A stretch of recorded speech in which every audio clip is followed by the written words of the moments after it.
This is the case of Maria Mandl, the ugly anti-Jewish beast of Auschwitz. Maria Mandl was a woman who wielded terror with a smile, a commander of death, a choir-loving sadist who played God with human lives. This is the complete story of Maria Mandl, a name etched in the bloodstained history of the Holocaust. Maria Mandl was born on January 10, 1912. In Münzkirchen, a quiet town nestled in the rolling hills of Upper Austria. The daughter of a shoemaker, she was raised in a devout Catholic family with no early signs of cruelty. Yet, in hindsight, her life path reveals how ordinary roots can lead to monstrous ends.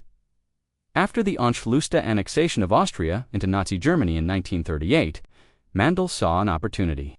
She was drawn to power, structure, and ideology. She didn't come from privilege or education, but the Nazi system didn't care. It wanted loyalty, discipline, and brutality. And Mandel delivered all three with terrifying enthusiasm. She joined the SS Women's Auxiliary and trained in Nazi ideology, racial theory, and camp management. That training would become the foundation for a reign of horror. Her first assignment was at Lichtenberg, one of the earliest women's concentration camps. There, she began as a low-ranking guard, but quickly demonstrated violent initiative. Prisoners described her as a woman with cold, mechanical eyes who enjoyed giving beatings and shouting down women who defied her orders. By 1939, Mandel was transferred to Ravensbrück, the largest Nazi camp for women.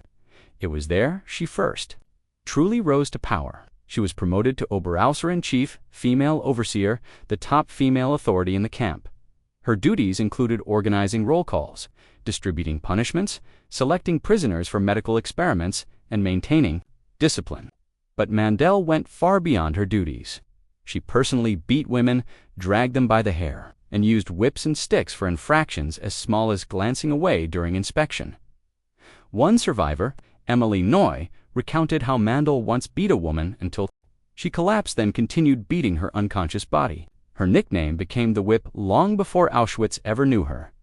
In October 1942, Mandel was transferred to the most infamous Nazi death factory, Auschwitz-Birkenau.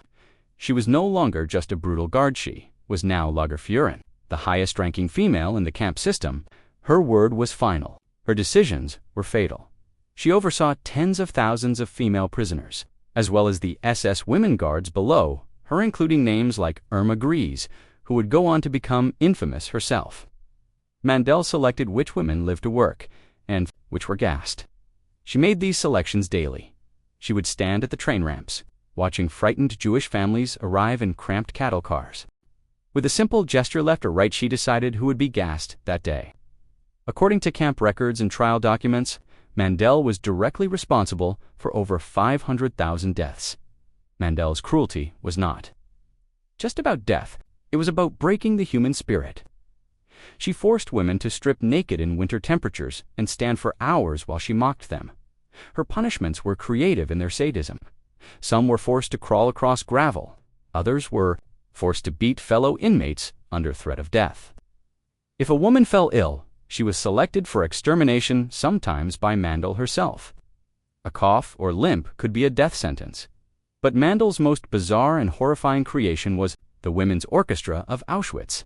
Maria Mandl had a twisted appreciation for music. She adored Wagner, Puccini, and Beethoven.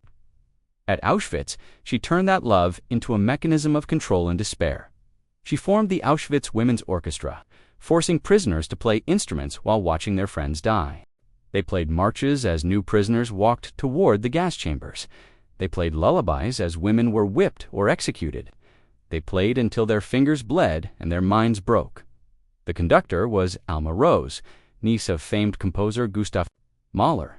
Under Mandel's orders, Rose tried to keep the musicians alive because even one missed note could mean death. Mandel didn't just torture bodies, she tortured minds, memories, and dignity.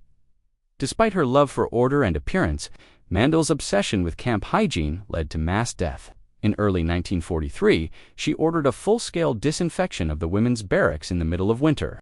Up to 1,000 women were forced outside naked and sprayed with freezing water. The result? Dozens froze to death on the spot.